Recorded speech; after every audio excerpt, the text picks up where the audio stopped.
ಕೋಣನೆರಡು ಹೋರೆ ಗಿಡುವಿಂಗೆ ಮಿತ್ತು ಅಂತ ಎರಡು ಕೋಣಗಳು ಜೋರಾಗಿ ಫೈಟ್ ಮಾಡ್ತಾ ಇದ್ದರೆ ಎರಡು ಕೋಣಗಳಿಗೂ ಏನೂ ಆಗಲ್ವಂತೆ. ಆಮೇಲೆ ಇದ್ರ ಪಾಡಿಗೆ ಇದು ಹೋಗುತ್ತೆ, ಅದ್ರ ಪಾಡಿಗೆ ಅದು ಹೋಗುತ್ತೆ. ಈ ಕೆಳಗಡೆ ಗಿಡ ಹುಲ್ಲು ಎಲ್ಲ ಬೆಳೆದಿರುತ್ತಲ್ಲ ಅವೆಲ್ಲವೂ ಹಾಳಾಗ್ಬಿಡುತ್ತಂತೆ. ಹಾಗೆ ಎರಡು ದೈತ್ಯ ಶಕ್ತಿಗಳು ವಿಶ್ವದ್ದು, ಒಂದು ಅಮೆರಿಕ ಇನ್ನೊಂದು ಚೈನಾ. ಇವರಿಬ್ಬರು ಇದೀಗ ಈ ಟ್ಯಾಕ್ಸ್ ವಾರ್ಗೆ ಬಿದ್ದಿದ್ದಾರಲ್ಲ. ಹಾಗಾಗಿ ಇಲ್ಲಿ ಸಣ್ಣ ಪುಟ್ಟ ದೇಶಗಳ ಕಥೆ ಏನಾಗುತ್ತೆ ಅಂತ ಪ್ರಶ್ನೆ ಇದೆ. ಇಲ್ಲಿ ಅಮೆರಿಕ ಅಧ್ಯಕ್ಷ ಡೊನಾಲ್ಡ್ ಟ್ರಂಪ್ಗೆ ಇದೀಗ ಸಡ್ಡು ಹೊಡಿತಾ ಇರೋದು ಚೀನಾ.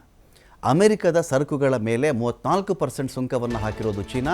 ಅಮೆರಿಕದ ಸರಕುಗಳ ಮೇಲೆ ಹೆಚ್ಚುವರಿ ಸುಂಕವನ್ನು ಹಾಕಿರೋದು, ನಿರ್ಬಂಧವನ್ನು ಕೂಡ ಚೀನಾ ಘೋಷಣೆ ಮಾಡಿದೆ. ಇಲ್ಲಿ ಏಪ್ರಿಲ್ 10ರಿಂದ ಅಮೆರಿಕದ ಎಲ್ಲ ಸರಕುಗಳ ಮೇಲೆ 34% ಸುಂಕವನ್ನು ಇಲ್ಲಿ ಹಾಕಲಾಗಿದೆ. ಈ ಬಗ್ಗೆ ಚೀನಾದ ಹಣಕಾಸು ಸಚಿವಾಲಯದ ಕಡೆಯಿಂದ ಮಾಹಿತಿ ಬಂದಿದೆ.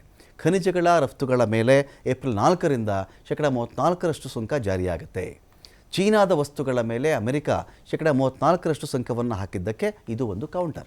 ಈ ಕಡೆ ಭಾರತದ ಮೇಲಿನ ಸುಂಕವನ್ನು ಡೊನಾಲ್ಡ್ ಟ್ರಂಪ್ ಇಳಿಸಿದ್ದಾರೆ. ಇಲ್ಲಿ 27%ಕ್ಕಿದ್ದಂಥ ಸುಂಕವನ್ನು 26%ಕ್ಕೆ ಅಮೆರಿಕ ಅಧ್ಯಕ್ಷ ಇಳಿಸಿದ್ದಾರೆ. 1% ಒಂದು ವಿನಾಯಿತಿಯನ್ನು ಕೊಟ್ಟಿದ್ದಾರೆ.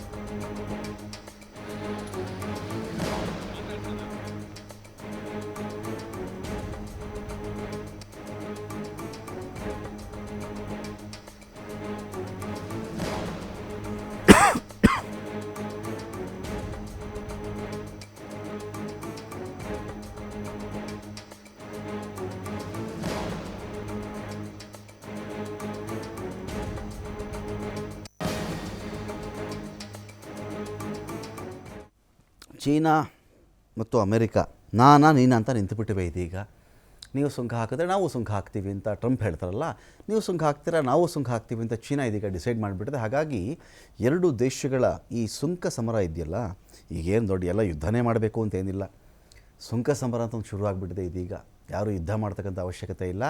ವ್ಯಾಪಾರದ ಮೂಲಕವಾಗಿಯೇ ಎಷ್ಟೋ ದೇಶಗಳನ್ನು ಮಕಾಡೆ ಮಲಗಿಸ್ಬಿಡಬಹುದು ಅಂತೆಲ್ಲ ಒಂದಷ್ಟು ವಿಚಾರಗಳಿರ್ತವೆ. ಇದೀಗ ಭಾರತದ ಮೇಲಿನ ಸುಂಕವನ್ನು ಡೊನಾಲ್ಡ್ ಟ್ರಂಪ್ 27%ರಿಂದ 26%ಗೆ ಒಂದು ಕಡೆ ಇಳಿಸಿದ್ದಾರೆ. ಇದೊಂದು ಸ್ವಾಗತಾರ್ಹ ಬೆಳವಣಿಗೆ. ಇದು 1% ದೊಡ್ಡ ಚೇಂಜ್ ಮಾಡಲ್ಲ ಅಂತ ನಾವು ಹೇಳೋಕ್ಕಾಗಲ್ಲ, ಆದರೆ ಇನ್ನು ಸ್ವಲ್ಪ ಜಾಸ್ತಿ ಮಾಡಬೇಕಾಗಿತ್ತು ಅಂತ ಭಾರತದ ಒಂದು ಬಯಕೆ ಇತ್ತು. ಇರಲಿ, ಸುಂಕವನ್ನು ಕಡಿಮೆ ಮಾಡೋ ವಿಚಾರದಲ್ಲಿ ಈಗ ಚೀನಾ ಕೂಡ 34% ಸುಂಕವನ್ನು ಜಾರಿ ಮಾಡಿದೆ.